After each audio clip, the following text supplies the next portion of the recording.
Olá, meus queridos irmãos e irmãs, sejam bem-vindos mais uma vez à nossa reflexão diária de hoje, 4 de outubro, segunda-feira, dia de São Francisco de Assis, e foi escolhido como patrono geral do meio ambiente, a personalidade do século, ou melhor, do milênio.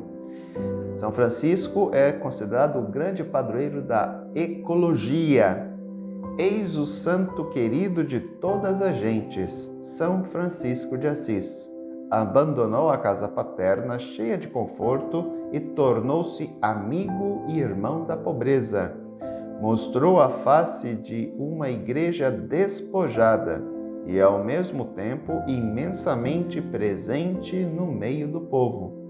Levou consigo o amor a Deus e a Nossa Senhora, o amor aos pobres e abandonados, e a natureza que reconhecia como sinal da bondade divina. São Francisco ensina-nos a viver nossa fé com profundidade e simplicidade. São Francisco foi o meu primeiro santo de devoção. Eu gosto muito de animais. E lendo a história de Francisco de Assis, é uma relação muito importante com a natureza, como foi colocado aqui nesse comentário inicial dessa reflexão. Na verdade, eu possuo 4 santos de devoção. São Francisco de Assis, o primeiro, depois São Pio de Pietrelcina, Madre Teresa de Calcutá e Santa Dulce dos Pobres. São 4 santos que eu busco, na medida do possível, olhar como exemplo para mim de vivência de fé e de relacionamento com as pessoas. Então, São Francisco é um santo muito importante na minha vida. O evangelho de hoje, Lucas 10, dos versículos 25 a 37. Naquele tempo, um mestre da lei se levantou e, querendo pôr Jesus em dificuldade, perguntou: Mestre, que devo fazer para receber em herança a vida eterna?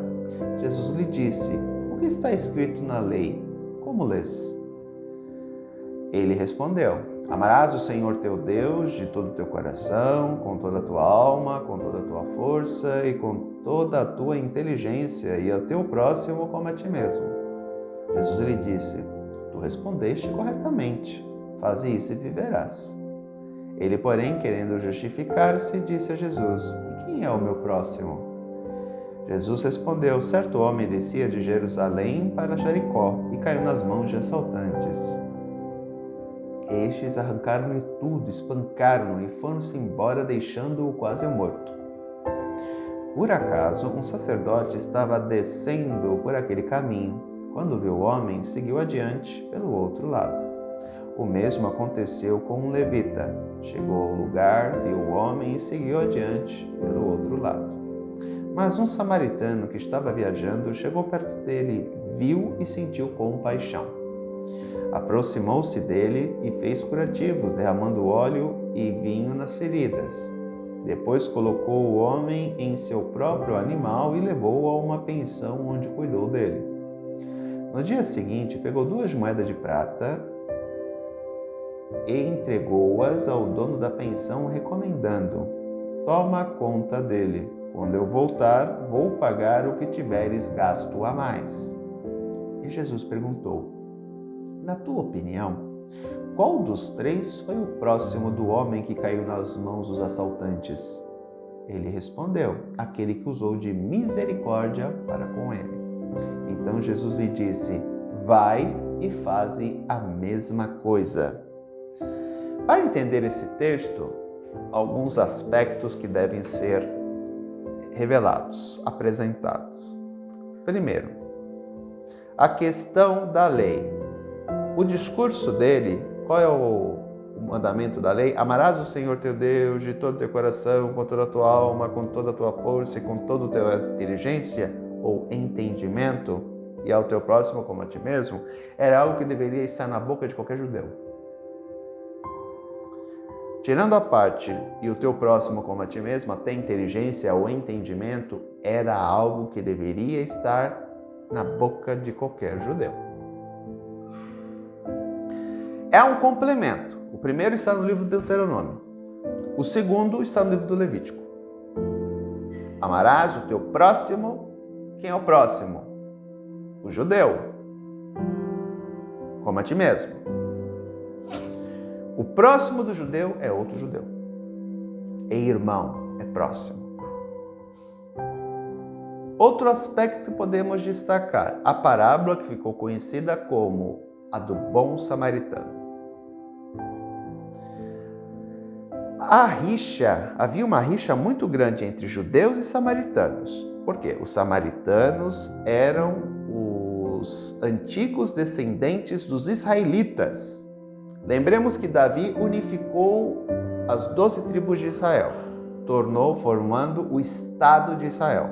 Havia uma nação, não havia um Estado. A nação é quando as pessoas vivem numa porção de terra e se reconhecem como pertencentes a um país. Então havia uma nação, não havia um Estado. Davi instaura um Estado depois que ele vai unificando as 12 tribos ao redor dele. Ele se torna o primeiro rei do Estado de Israel, podemos dizer assim. Saul, que foi o rei antes dele, não foi rei de Israel. Ele foi rei de Judá e da tribo de Benjamim. 2 tribos se unificaram, então ele virou o rei de Judá. Davi sucede o seu sogro, Saul. E depois ele unifica as 10 tribos restantes, tornando as 12 tribos, o Estado de Israel. Salomão governa, que foi o filho de Davi, da mesma forma. Quando Salomão morre, Roboão, seu filho, em vez de negociar com as tribos do norte, porque existia a prática da corveia. O que era isso? A corveia, a pessoa trabalhava 30 dias, uma tribo por ano, trabalhava 30 dias de graça para o rei. Então toda a produção naquele ano, daquela tribo, era do rei. Do mês, melhor dizendo, do mês. Daquele mês era do rei. Então cada mês era uma tribo. Só que isso, em alguns determinados momentos, tipo momentos de seca ou outras coisas que poderiam acontecer, fazia com que este imposto ficasse pesado. Então, as tribos do norte, podemos dizer assim, com exceção de Benjamim e de Judá, foram conversar com o rei para ele amenizar. Só que ele, querendo mostrar força, não negociou com as tribos do norte. Então as tribos do norte se separaram e formaram o reino de Israel, mantiveram o nome. E a tribo do sul, que era Judá e Benjamim, se tornou o reino de Judá. Então ficamos com Israel ao norte, tribo de Judá ao sul. A capital do reino do norte se tornou Samaria. A capital do reino do sul, Jerusalém.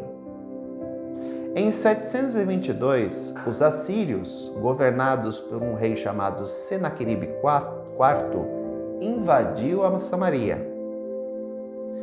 Pegou o povo da cidade da Samaria e levou o cativo para um país, que agora eu não me recordo.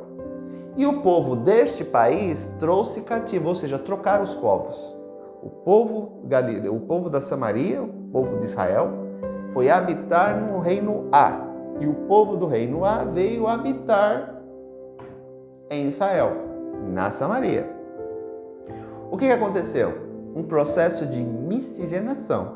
Aquele povo que veio do outro reino acabou se misturando com o povo da Samaria, com os israelitas, e começaram a se casar entre si.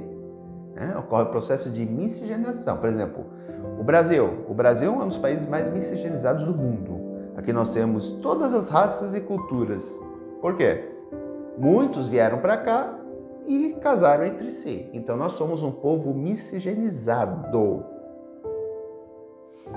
Só que aconteceu, o reino do sul, Judá, começou a olhar o reino do norte, Israel, e depois acabou se dividindo também. Aí nós temos a Galileia, nós temos a Samaria e por aí vai, como um povo impuro. Por quê? Porque eles se misturaram com outros povos. Já não os via mais como seus antigos irmãos. Eles já se misturaram com outros povos, casaram com pagãos, com pagãs, então já está tudo perdido. é um povo impuro, é um povo com sangue impuro, ou seja, começou a agir de uma maneira xenofóbica com o reino do norte. Por isso, dei toda essa volta desse contexto histórico para vocês entenderem algo muito importante. Quando Jesus coloca que quem ajudou aquele homem, quem se colocou como próximo daquele homem, foi um samaritano, ele está dando uma alfinetada nos judeus. Porque os judeus se achavam superiores aos samaritanos. Por todo esse contexto que eu falei para vocês. Eles achavam os samaritanos pessoas impuras, porque já não eram mais sangue puro que nem eles. O judeu não casava com o pagão. Nem pensar. E não dava sua filha para casar também com um pagão. O cara tinha que se converter ao judaísmo por um período, ou a mulher também, e aí sim depois se casava. Mas a mulher, o filho que ela gerasse, era visto na sociedade judaica como um judeu de segunda linha. Por quê? Porque a mulher não era judia de fato, ela se converteu ao judaísmo, ela se tornou judia, ela não era judia. Tanto que na cultura judaica é judeu autêntico quem nasce de ventre judeu. Justamente por causa disso. Mas voltando ao texto, Jesus falar que um samaritano, ao invés do sacerdote do templo e de um levita, o levita era o sacristão do templo, era o administrador do templo, que esses dois não socorreram o homem, mas um samaritano, é uma estocada que Jesus dá nos judeus. Por que o sacerdote e o levita não tocaram, não foram ver, não socorreram o cara? Primeiro, porque provavelmente eles acharam que ele estava morto. E aí entra outra questão importante no texto. Se eles tocassem naquele homem e ele estivesse morto, eles se tornavam impuros. Aqui novamente voltamos ao grande empate entre Jesus e os judeus, a questão da pureza, como a questão do sábado. Eles colocam a lei acima do ser humano. Portanto, eles preferiram seguir a lei do que verificar se realmente aquele homem estava morto. Aqui está o erro deles. Que não é o mesmo problema do samaritano, porque o samaritano não é tão apegado à lei. Então ele vai lá e socorre o homem. E aí Jesus revela o aspecto extremamente importante. Quem é meu próximo? É aquele que está ao meu lado. É o outro ser humano. Todos os seres humanos são nossos próximos. Porque a mensagem de Jesus é para todos. Por isso, queridos irmãos e irmãs, devemos compreender que o Deus que habita em mim, habita em você.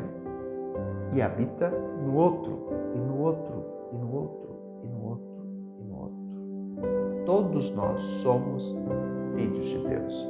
Todos nós somos próximos. Portanto, devemos socorrer estes nossos irmãos que precisam. Porque Deus está em mim, Deus está em ti e Deus está naqueles que sofrem. Um grande abraço, até amanhã, se Deus quiser. Tchau.